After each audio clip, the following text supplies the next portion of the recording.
Whether you're busy trying to add that third shift or whether you're just trying to keep your head above water, they've been running on all cylinders is what I've seen in our local community right now. With COVID, for the restaurants and cafes and things like that, lots of us are trying to, get a meal a week or more than a meal a week, but really that's just life support.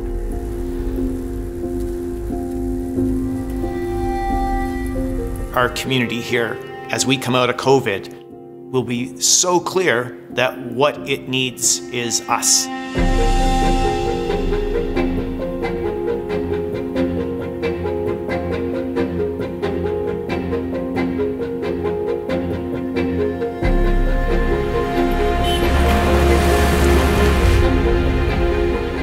Amazon is easy. We have them on our phone. But I think when you're doing that, you're missing the opportunity to make a bigger connection. You don't have that same feeling when you're ordering online. So really physically being in that space really does help to animate it. And I think it really makes that sense of community that much stronger as well. The challenges around prices and availability, those are really huge things. But our businesses are connected to our arts community, they're connected to our sports community, they're connected to our municipal government, they're connected to where we get stuff that we both need or want. They're places that we hang out, they're places where our community builds. Their success is related to the communities in region's success.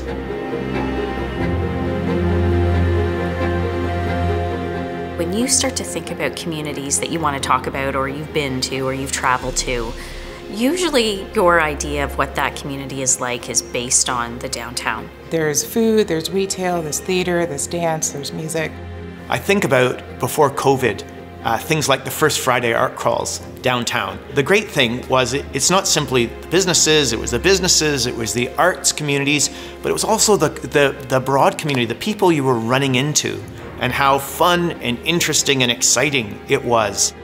You might be supporting a local restaurant, but that restaurant owner hires so many students, and those students support the strength and good reputation of our academic institutions, who in turn are pumping out different skill sets. And so I think it is very important to be supporting the internal cycle.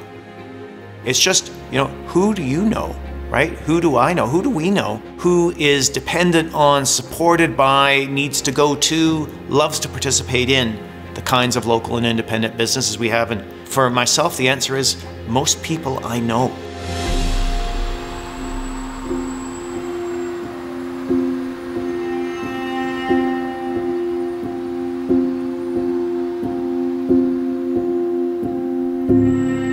Innovation comes from being exposed to new ideas, feeling pressure. It comes from there being support and there being other examples. And you think about the great cafes and restaurants and pubs we have in Peterborough. Well, so much of that is, they all know each other, they're related to each other and connected to each other.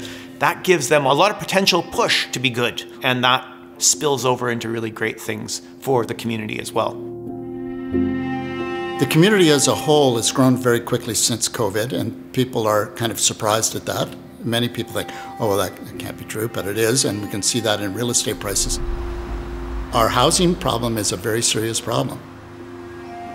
So if we don't very quickly really try to address what needs to be done to build the foundations for future growth, and that includes diversity, that includes housing, that includes transportation, all of that is going to be a necessary component for the downtown to be able to grow. I'm very optimistic about the future of downtown. Some of our businesses have had their best year ever because of COVID, and they've added employment, they've added shifts, they've added lines because they were responding to the local demand and need. And then others, of course, on the other side have struggled. And as much as they're pretty adaptive and resilient, I think they're probably hitting their final wall to be able to keep going.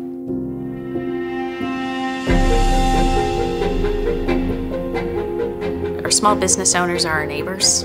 They're our family members. We have to have their backs at this point and say that we're here for them too. And hopefully that will be enough to make somebody make a different decision to say, oh, let's try and support a local business in this region.